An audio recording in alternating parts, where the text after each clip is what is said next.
Hello and welcome back to The Marketing Hustle. If it's your first time here, I'm your host, Lottie Unwin. If you love hearing unfiltered stories from bold brands on how they do marketing, then you're in the right place. Today, I chatted to George Kruis, ex-pro rugby player and founder of fourfive premium CBD and vitamins backed by world-class athletes. I learned about how rugby inspired their team culture and how he is only now thinking about meta ads and the power of focus. I really hope you enjoyed this as much as I did. So, we were just talking about marketing being a real journey for you, and like the last piece of the puzzle, and you've got the other puzzle pieces sorted. So what is sorted and what was the marketing journey? Well, I wouldn't say sorted fully, but definitely, done, signed off. Look, I think my background, I came from professional sport, so I spent the last 14 years or so playing rugby.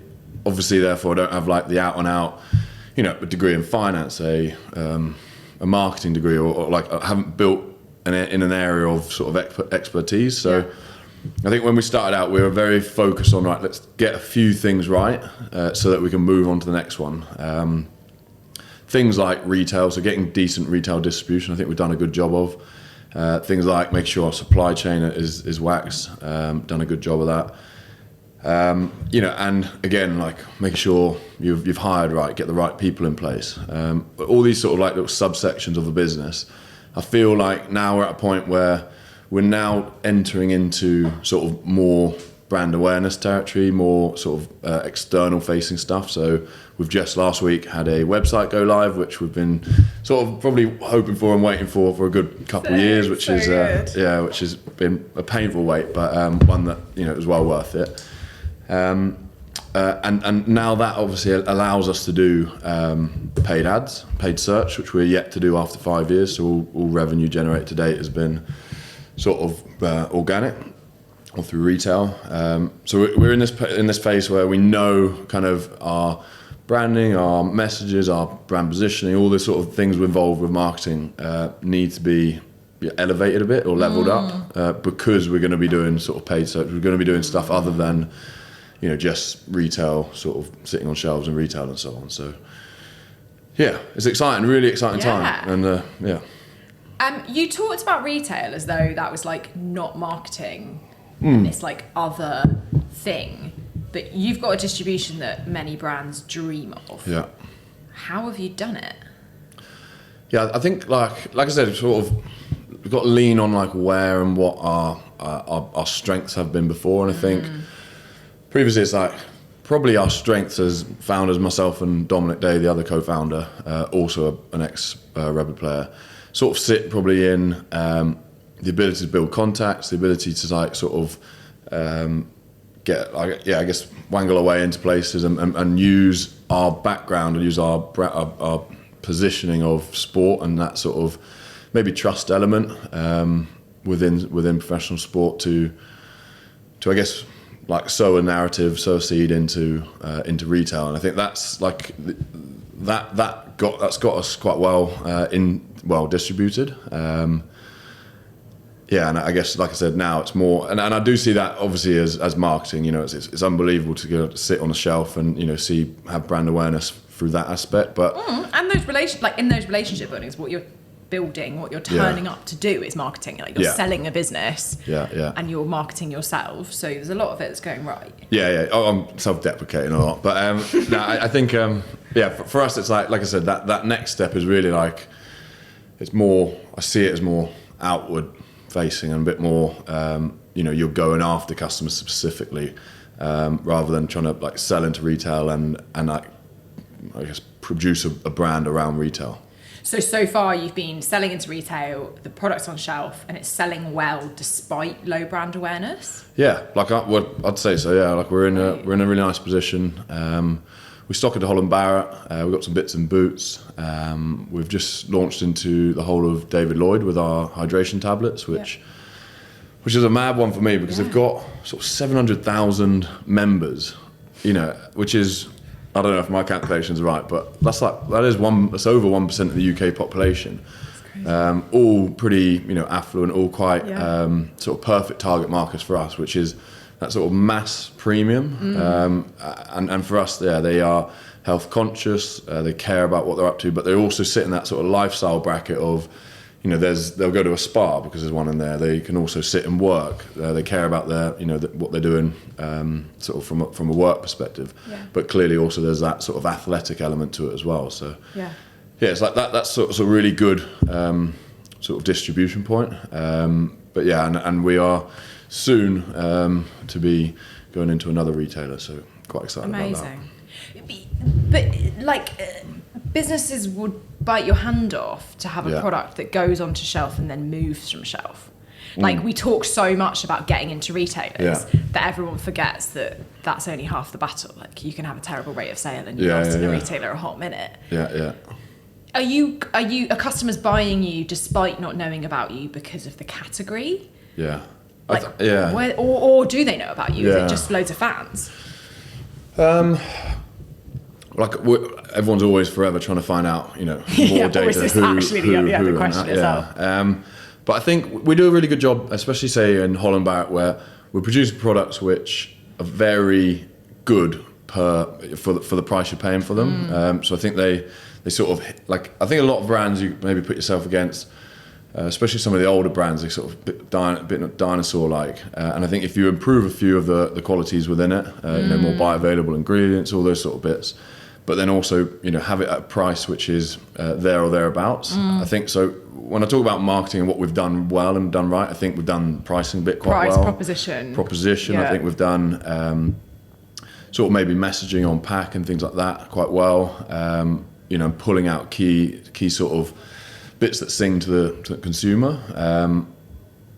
But like I said, there's a whole nother piece of like actually going out and doing advertising, and we've done certain amount of sampling, but still very, very low key. And I guess initially we built our brand off a decent amount of PR within sort of through rugby and through, I guess, initially we started as a CBD company, so two founders playing professional sport in a cannabis-based plant, did sort of ruffle a few feathers and cause a bit of a few news articles. So I think we definitely launched with that. But I think from there we've done a really good job of like expanding the range, making sure that our MPD is keeping us on shelf and selling well. But like I said, this like next phase is super sort of exciting to see if we can marry that up with. Are you coming to the next phase because, and this is probably a really ignorant question, because of legislation around CBD? Has there been a reason that you can't advertise today? Yeah, I mean, so say our advertising on CBD, we can, and there's lots of you can jump through hoops and do different workarounds. I think to date we've just focused our energies on like not doing the workarounds which might get pulled down, which might and this and that, but actually just focusing on let's work into retail. Let's get bricks and mortar set up first. I think now we have a wider product range, so we have hydration tablets, we've got functional mushrooms, we've got some vitamins, which so 3/4 of our product base doesn't actually need doesn't have the legislations that maybe, or the workarounds maybe CBD or things like alcohol or gambling might have similar sort of workarounds. So you could have been doing these channels earlier. You just decided not to. Yeah. Well, we decided not to, but also like it's something you have to just sit on, sit in your hands and sort of twiddle your thumbs for, because you only get X amount of bandwidth, you only get X amounts of resources, and it's just. I think we found maybe about 2 years ago that we were trying to do everything, and you just end up doing absolutely nothing. Yes. And you do it so poorly, and then you get, there's like genuine levels of frustration and people are disheartened. But if you go, right, okay, I'm going to focus on, say, retail, and I'm going to see if we can get into this, and then you can build momentum, and that's sort of exactly where we are now. Yeah. Amazing. So how are you going to do this next bit? Well, that's what I'm here to discuss. I thought this was a forum. No. Yeah, I think, look, we've hired accordingly. So we've got really great team. And I'd say in the last sort of 6-7 months, we got in a lady called Millie, who's head of e-com. Big shout out to Millie and to Kirsty, who's been doing a good job. And they've sort of, I guess the directive was, we want to move from WooCommerce to Shopify Plus. Yeah. And we want to start, that's like the next phase. So we've just, as I said last week, so if there's any feedback or any bugs or anything, then please... Don't tell us. No, please feed it back. No. Exactly.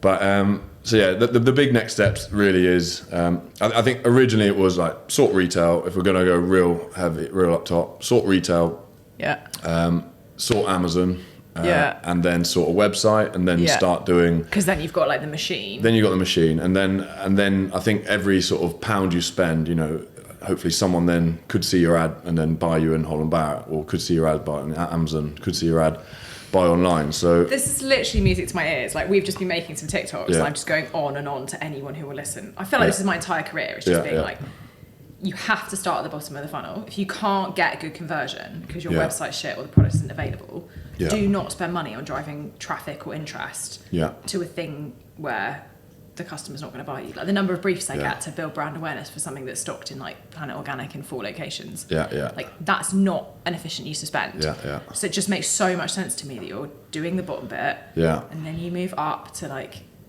engagement, consideration, and like, you're so far away from needing mass awareness. No, we don't know the terms, so basically, people can buy you, and they will buy you, so they don't need to. You don't need to stress about spreading the word until it's available. I think that's kind of like, we just want to make sure that we're in enough places so that the spend when we do layer it on is actually useful. And part of that is making sure that we've been on WooCommerce, which has highs and lows, but like the ability to work sort of the ability to change stuff on it and actually get decent data and clean and sort of be able to see. I think we've been hamstrung a little bit and sort of probably tied to a developer and these sort of things. So really, like, even I'm on the back end. I've transferred a lot of our wholesale customers over today, and that wouldn't have been able to be possible on say our last platform. Really excited about where and what we can do on that side, and I think the big push then is it really opens up to all the other apps, like do we do influencers, do we do mass sampling, do we do all these sort of like, I guess, more exciting bits which now are our opportunities. Well, now makes sense as things to consider. But like, we have definitely done all of those before at the wrong time, and that's like, say, like a couple of years ago, we took a look. We got a really good consultant board and took a look at us and was like, actually, we're doing this. We've got these staff members that like doing events and doing this, and it's like, actually, we're just so not ready for it. And our cash burn was like through the roof in terms of trying, and everyone, you can see everyone in the company is working as hard as they can and sort of trying to figure out, but ultimately not very experienced. And I think fast forward a few years, like, we've got very good staff in the right place, or say staff, team members in the right place, and now can start to like layer those bits in. That's been our learning journey, I'd say. I feel like no one who comes on this show doesn't just talk about the power of focus. It's literally every conversation comes back to, I love my investors or I hate my investors, and focus is like the art of it all. Have you how have you learned that personally? Mistakes, like, and that's, I guess, like, I love our investors because they've helped, like, burn through some of those mistakes. I think now actually we're in quite a like, we can see roads to where we want to get to quite clearly, and it's quite an easy sort of playbook from here. But definitely mistakes, and probably multiple mistakes, in terms of like, you say, oh, fool me once, probably like fool me twice or 3 times, and then before I finally wake up and listen to you. But it's you're a founder, you're spinning a lot of plates, and like I said, especially when you don't have that like background of, I've been in finance for 15 years and now I know it's the time to jump to do my own thing. Like, we've been chucking the ball around, so it's like, it doesn't have much correlation between a P&L or whatever. So how's that transition been? It's been good. Like, everything's new, everything's sort of a new stimulus, and I think going from a place which you are in this bubble and you've got everything dictated to you, and you're sort of no, I'm not saying the shackles are on, but you're very, there's heaps of sacrifice to do, quite routine thing. Yeah. Going into a place where you're ultimately in charge of, the business, and also the direction. Yeah, it's been like very, very rewarding. Also like quite intense at times. Yeah, it's quite a steep learning curve. Quite steep. But I think probably like the pressure side, all that from sport, definitely has helped. Yeah, I think we're in a good position to be founders off the bat. Do you find being a founder stressful, or are you like, this is nothing compared to what I'm used to? I do, but I don't like. I invest in a good few companies to also see, like within health and wellness, to also see their books, see how they operate, see like whether they use vendor or seller or like all the, like, just to actually get decent. Such a good way to learn. Yeah, it's mad. It's actually probably been one of the best ways I've sort of upskilled myself. Yeah. But you can see different founders, how they reacted to stress differently, and I guess I put myself in a spot where I think it's, everyone gets stressy at times, but like I think we've got good ability to cope with it, definitely through sort of high pressure situations on field. What else has been transferable?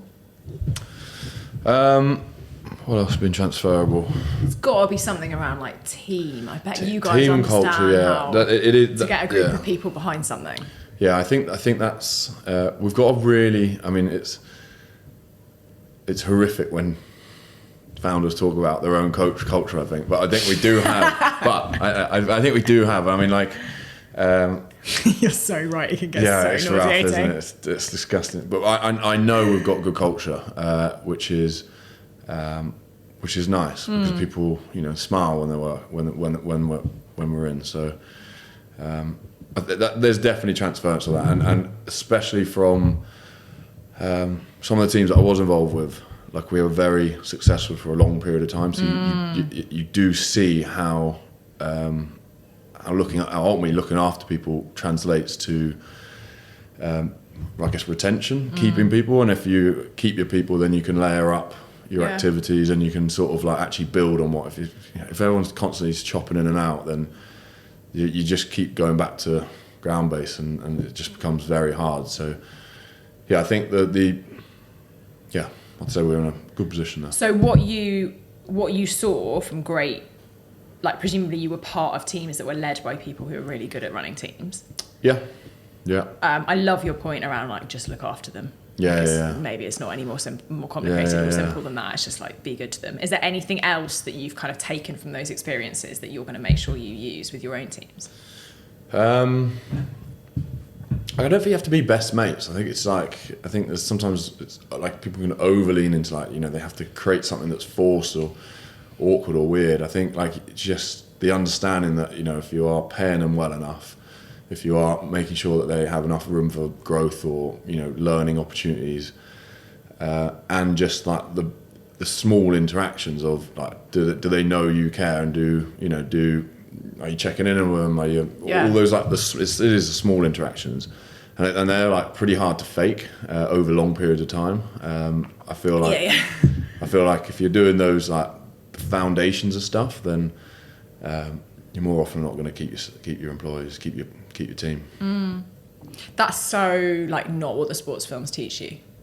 Like sports films. Well, like the whole stereotype is like it's about the motivational speeches, and it's about the, like being a great coach, and you're like, you just check in a lot for a long time. Yeah. I think you got to make like good teams. We've always made the goal bigger than like someone's little gripe, if that makes sense. So like if the goal, and whatever the goal is, the goal might be winning European Cup in our sport, or it might be the goal might be success and therefore EMI and whatever in a job. Like as long as the goal is bigger than like someone's like small bit of everyone's going to be annoyed every now and then. If they can like part that and actually work as a group towards something.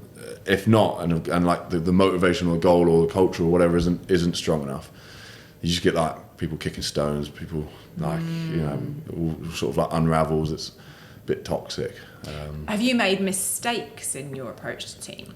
Yeah. I think we originally didn't pay ahead on salaries. I think we were quite tight on a few, and I think got a decent learning curve on that side. I think we pay very fairly now, if not too much. Personal problems. Yeah.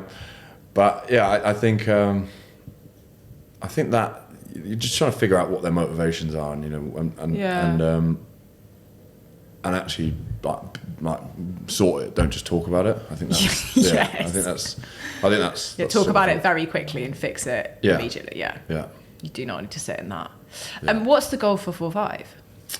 Goal is to build to a certain revenue figure. A big one, I assume. Yeah, I mean it's like big but like manageable. Is to build a certain revenue figure. I think we've got setting ourselves 2.5 years or 2 years to do that. And I guess everyone's got EMI, all this sort of bits. So I think like it's a proper team goal. And then from there, like there's options to either build to sell or build to, get like a decent chunk of investment. Like your 30 to 50%. Yeah.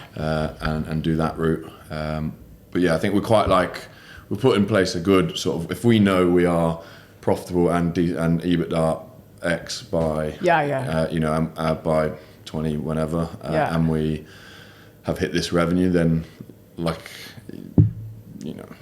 I think that puts us in a really good position. I think it's quite a simple goal as well. Yeah. Because we're simple people. I say me and Dom. I know, I love this. Are you a founder for life now? I definitely am. But I'm obsessed. I really want to do different chapters. So I want to be involved in food next. Okay. I love food, strong passion for food. Yeah. So I don't think I'll be in there flipping the burgers as such. But yeah, I really want to do different sort of. I want to have different think chapters. about life in very specific. Yeah. So like rugby was a clear chapter, went on for quite a long time. This one is definitely a clear chapter in health and wellness, FMCG. I'd love to be in sort of testing the waters within the food and. So is there like a restaurant it would be, coming soon? No, not soon. I don't have enough time. I'm full on 4-5, but hopefully soon. within We're the talking next soon. 5 years. Yeah, 5 years. Yeah, I think that's 5 years. We're coming for dinner. Yeah, 100%. Okay, Round I love in. that. Yeah, exactly. Yeah. For anyone listening, George and I are neighbours, so this is actually like genuinely round here. Yeah. Amazing. Is this chapter thing, has that been in your head for a while? It's such a powerful concept. Yeah. It has been.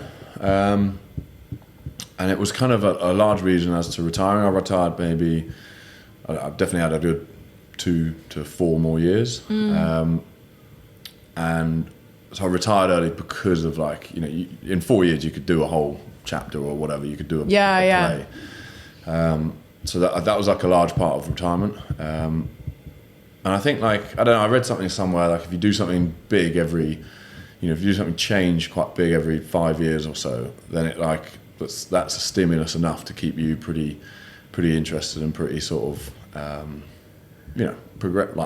progressing rather than I do have an internal fear of boredom and staying being in maybe an office block or everything's the same routine for 20 years. I've got so much admiration and stuff, and for people who can and have done that, that sort of quality to work and stay there for X amount of time. There's a real quality in consistency and people who can graft in a way that's sustained as opposed to these 3-year sprints. I think founders tend to have in common this ability to go really hard but burn out quite fast. Yeah.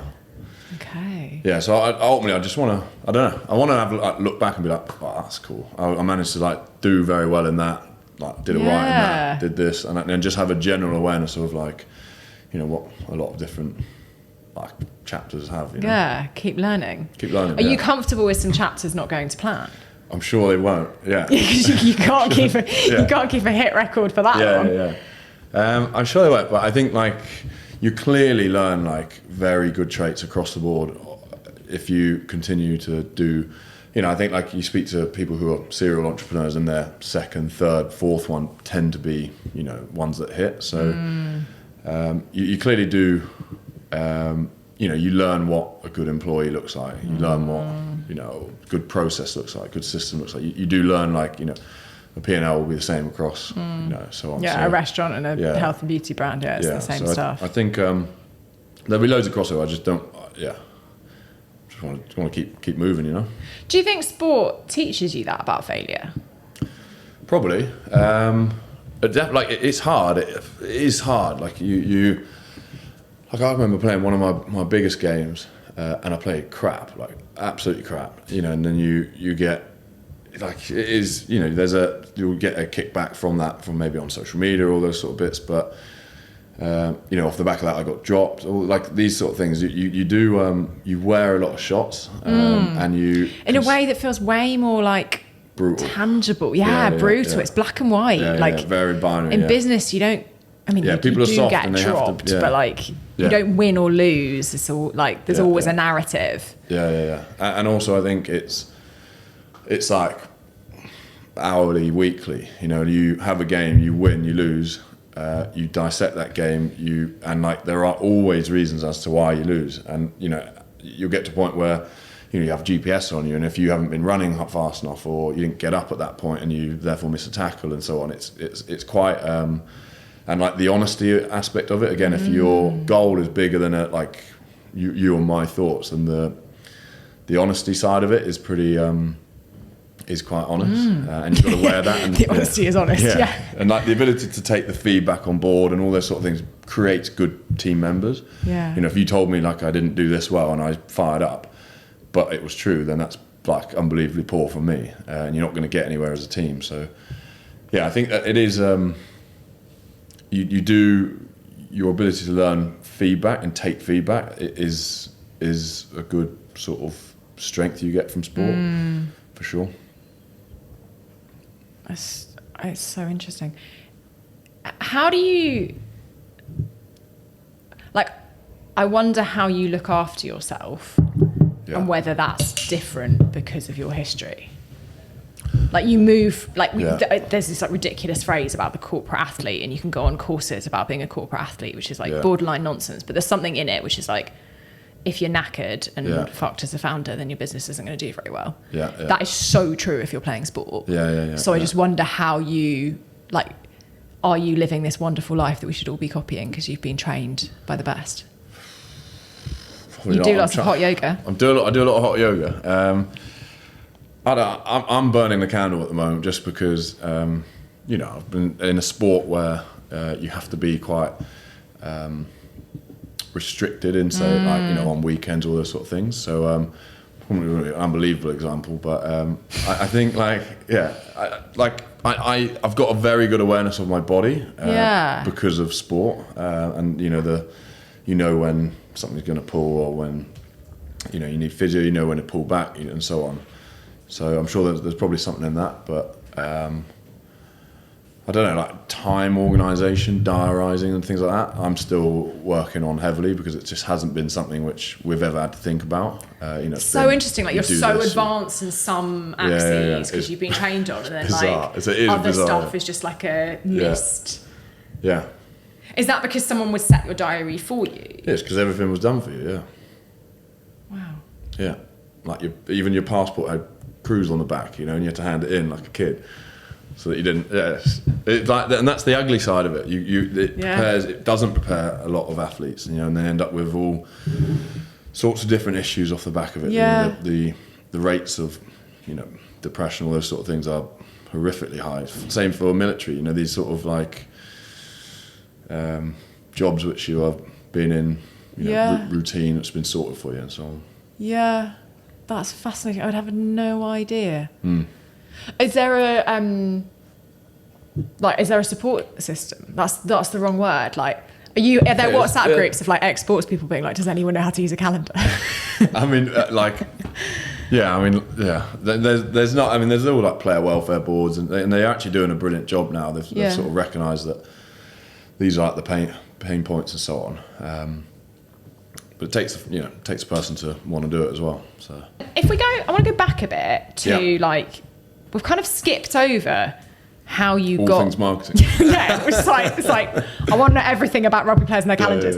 And how you got from the idea to the product to getting it on shelf. And I know you're just like, we just did retail, but I'm gonna keep going back to how ridiculous it is that you've got this distribution. Yeah. What was that like, and how did you learn your way through that with no history in this stuff?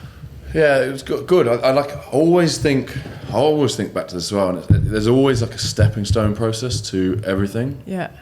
And so as we started, me and Dom, quite literally on physio beds. I was having my 7th operation, Dom having his 4th, and we were looking at what products we could take. And CBD at the time was taken off World Anti-Doping Association, which is a WADA, which is like a banned substances list. So we could use it, and weren't super happy with the current products that were available. So basically went about making our own products, and that was as simple as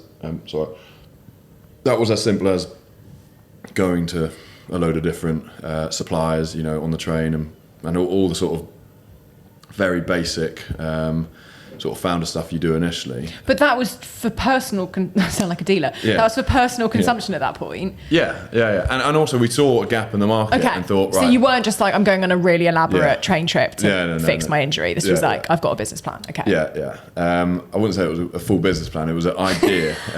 But and then from there, it's kind of like, it was, okay, well, let's set up a website. So we went D2C, but then it was like, it was just exploring, what sort of retail we could get into initially. But it was always okay, well, let's start with this smaller place and then build to this. So, we ended up with a lot of smaller sort of, probably wholesale customers. And then off the back of that, we also opened ourselves up to a vitamin range, sort of daily essentials, very good vitamins. And so that was like another stepping stone to allow us to pitch professional sports clubs to get them on board, because there was probably still a lot of issues with professional sports and CBD. But we got lots of professional sports teams using our vitamins. And then off the back of that, again, like another stepping stone, that led us to a Boots listing. And then off the back of that led us to a Holland Barrett listing. So, but that Boots listing, did you knock their doors down? Or did they spot you? Yeah, no, I mean, we went in, within their range, there wasn't a sort of probably a higher, there was a gap within their range that we could fill, a bit more premium and also like sports based. So I think they gave us a chance within that. Yeah. But yeah, I was crutching in there because I had my 7th or 8th op on my left ankle, and I think I had a black eye as well, and we pitched them like for the that. Look. You'd got that for the pitch. I was like, punch me! I've got to look medical. Yeah. But we, that was very much still whilst we were playing, and it was still, and those sort of things. Like our commercials were poor. We weren't set for. That's where I say like we look at the learning side, and now we've got a guy who's commercial leader who's really sort of savvy, has worked, obviously got lots of experience. That the learning side was like, but it did manage us to get that listing, to then get another listing and so on. So there's always like a stepping stone process. I guess same with like our hydration tablets. Like we started in some local gyms. We then signed up with Hot Pod Yoga, which have sort of 45 different hot pod yoga sites. And you really need hydration. And you really need, you're a sweaty pig then. Yeah. So that's, I'm a sweaty pig, not you. No, there is no escaping that in hot pod yoga. And then off the back of that, you managed to land David Lloyd. I think it looks like we're also going into another one in the next month as well. So I do see like value in stepping stone processes and like, the affiliation with professional sports clubs, and stocking with them. We also had we've got 20 odd professional sports athletes invested in our company. So like some really decent sports players invested in us. That sort of, it all adds into like the next step and then the next step. I think for a company where we, have been on like a slower learning, a pretty standard learning journey of like figuring it out, learning mistakes, figuring out, that has served us really well. If we were going to do it again and we knew like the different blocks, we'd probably pull out a few and go, right, this step we can miss out, this one is we know is crucial to getting this listing, and so on. So and we're seeing like what is the next thing that I have to achieve, so what do I have to do to get there, and then assessing, like taking it in chunks. Like the playbook. And I think originally for us, like, okay, we're learning a playbook, so we've got to try this, that didn't work, we've got to try this, but they all sort of were steps into the next thing. So that's kind of like probably a really horrific analogy of how how we got I there. think it's the only analogy. It's just that none of us do it. Because we all worry about what we're going to do when we're a 20 million business. It's like we don't have any customers, so let's like I talk a lot. I do lots of marketing courses, and I talk a lot about this, like how the slide I always show is like some mountain, like the north face of something, and everyone's worrying about like how they get to pitch 7,000, and it's like you're on the ground. Like let's just worry about like the first bit above the tree line. But it's so hard to do for yourself. That you just get so wrapped up in all of the opportunity. And I think there's probably one benefit of like sort of maybe a retail first or sort of wholesaler or selling first approach rather than focusing on a load of other stuff is that hopefully you then you are generating sales, and you are like building that plan, which can take a long time to get into retail. You have a conversation in month 1 and you might get in at month 18 or something, so it's and you get into like 12 stores. It's exactly like, whoa, I'm in. Where am I? So it's I guess we have probably had more focus on, right, we actually just need to sell products first, and then now, like I said, we're looking into this puzzle piece of like, okay, well, how can we really level up our brand and our brand awareness, and sort of do all the paid search and the ad and the new website sort of side of it. I'm so excited to hear what you get to in a year. Yeah, me too. I bet you are. So we'll wrap things up with 2 final questions. The second one I think I might know the answer to. The first, what founder would you love to hear from? And I'm going to try and get them on the show. What founder?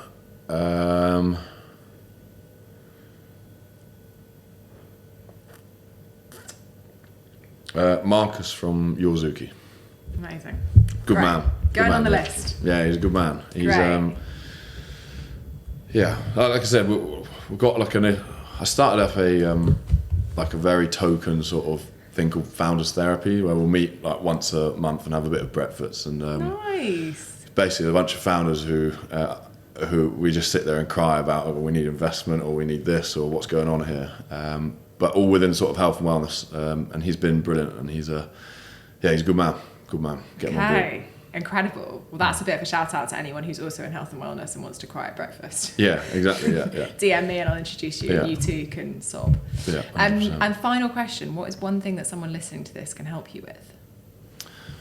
I mean, like really, they could look at our website and tell us any bug fixes. That's what I was going to say. It would be a really, really useful thing. I'd really like. I've got my mum. 1,000 website testers. I've got my mum currently giving me like, you're spelling this wrong, and it's. But I would love any website testers would be unbelievable. Okay, so it's live now. It's live now. Yeah, been live for a week now. But in general. Look, we're going into that sort of paid side of things, so really excited to see how that goes. And it's a daunting phase, we haven't forecasted massive growth in that. We want to like make sure that we are sort of hitting sort of targets without the pressure of like feeling, oh, this is crap, we're not learning on this, and so on. So. Yeah, excited to see where that can go, because obviously it can go really well for some, and I think we've got a decent story, decent background, for it to work well, and some decent products. So and a category that people buy in that way. Yeah. Like, so this quite is such excited. a different thing to how do I sell washing powder. Paper, this is something that you're used to buying in a slightly different route to market. Yeah. So I guess if anyone thinks they can crack your ad strategy. Yeah, exactly. Or any advice. Exactly. Cool. Yeah. Thank you so much for coming. coming. No, thank you. That was so interesting. Cheers. I'll make that long journey home. Yeah, exactly. The 2 minutes, right? Thanks, guys. Thank you so much for listening. If you loved the episode, please leave a review on Apple or Spotify. It really helps us get more brilliant guests on the show for you. And if you want to hear more real insights from a life of a founder in startup marketing, do give me a follow on LinkedIn. I'd love to connect. That is a wrap until next time. Remember, you can always get in touch to recommend who we should interview next, and it gives me a chance to DM them and find out more.